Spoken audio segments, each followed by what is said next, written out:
This is brutal as we just received a major Eagles update on a premier offensive lineman that will cause more problems than solutions for a team who is on a short week against a division opponent in week 6. We'll break down all of this and more here on another edition of Eagles Digest. What's going on, guys? Alex Brooks back here on Eagles Digest to give you guys everything surrounding the Philadelphia Eagles following their loss against the Denver Broncos. We received some major breaking news. But before we get into everything surrounding the Eagles and everything surrounding this breaking news, if you guys are not subscribed to this channel, if you're not a part of the 5.2% who are subscribed to this channel, you guys better hit that subscribe button, comment down below. We're going to have videos every single day, and we're going to have so many different things surrounding this channel, surrounding the Philadelphia Eagles. So you guys better be up to date on everything. Subscribe, hit the bell to be notified of all of our videos. But getting right into this video,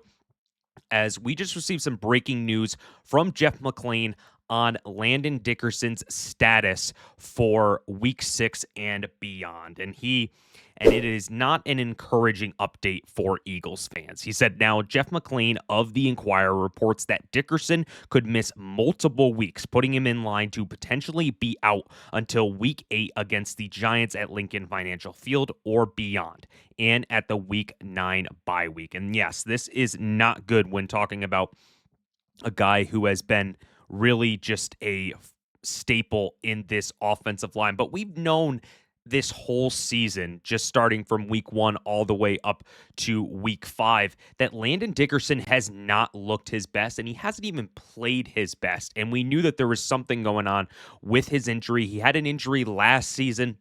Seemed like he was re-aggravating a lot of injuries that he had in the offseason during this season, and it is just not something that you want to see from one of your top offensive linemen. And I definitely think that this is the right move for the Eagles to make.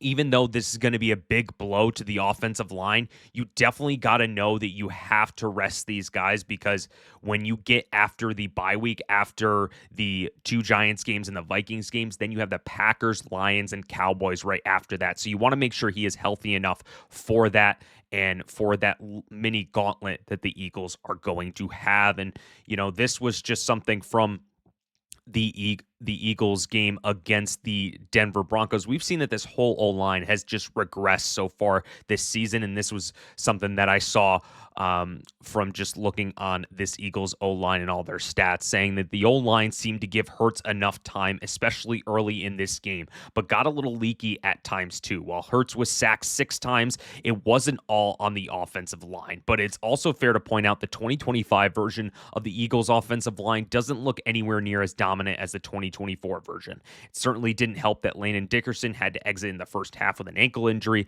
and did not return. Brett Toth filled in, and there was an obvious drop-off. And, when we're looking at the replacement for Landon Dickerson, it was also reported that Brett Toth would be the guy moving forward, as per Josh Alper at Pro Football Talk, saying Brett Toth replaced Dickerson on Sunday and would be in line to start against the Giants if he can't go. So Brett Toth is going to be the guy moving forward for the Philadelphia Eagles at the offensive line. So moving in Brett Toth at the left guard spot, we've already seen that there has just been some shakeups on the offensive line. Obviously, Tyler Steen has gone in there.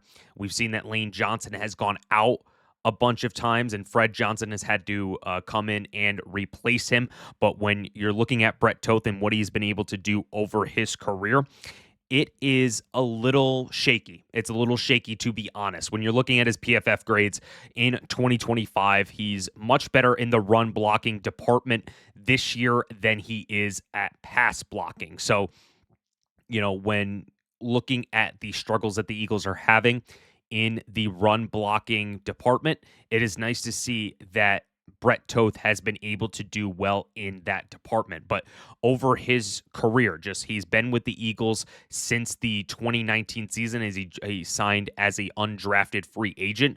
But when you're looking at what he has very good at is the run blocking. When he was with Philly in 2020 and 2021, he was averaging a 65, 69 grade as a run blocker. But you saw when he went to different systems like Carolina, and even when he came back last year in Philly, the run blocking department really went down. So you want to make sure that you can have someone who is going to be well in run blocking, because you want to get Saquon a lot more yards here. But knowing that the pass blocking can improve, it's definitely going to be something where they're going to have, just more protection on that left side. And it's definitely going to be something that opposing defenses are going to capitalize on. And then, just looking at what he has done this season against Dallas, he had his best pass blocking game of his whole career. He had an 80.7 pass blocking rating when he came in for Landon Dickerson.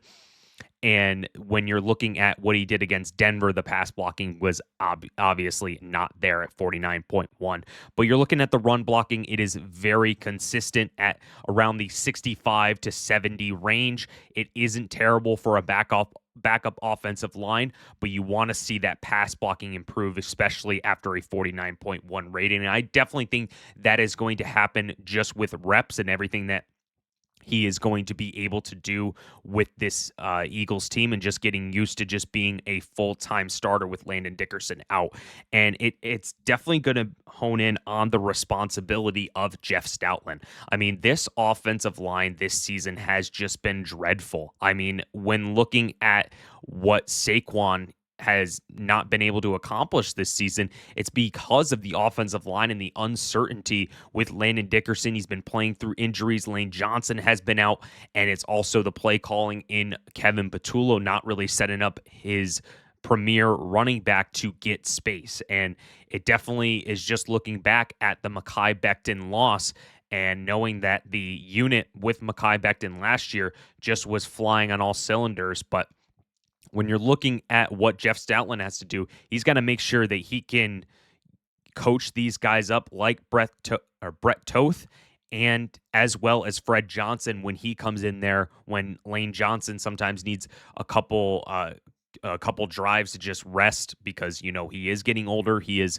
on the last couple years of his career, so you're going to have to hone in on the responsibility of Jeff Stoutland and what he can be able to do to help this Eagles team move along. And obviously, when you're looking at the next couple of games, the Giants, the Vikings, and then the Giants at home. So it could be worse with the opponents that you're going to face. So you can use Brett Toth at the left guard spot, and you can have a mismatch of an offensive line against lesser opponents. But you got to make sure that you can have a fully healthy offensive line when it comes down to the Packers game, the Detroit Lions game, when you're going into later in the season, when it's the Commanders, Bills, and then the Commanders again. You want to make sure that for those big division matchups, you want to make sure that you have a fully healthy offensive line, and then you're also going to want to make sure that the run game can be a advantage for you, and not just something that the defensive coordinators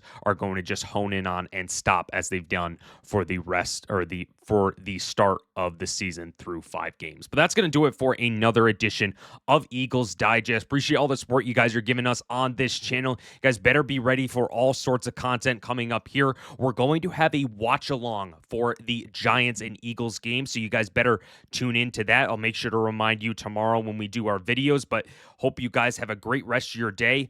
Go Birds and fly, Eagles, fly.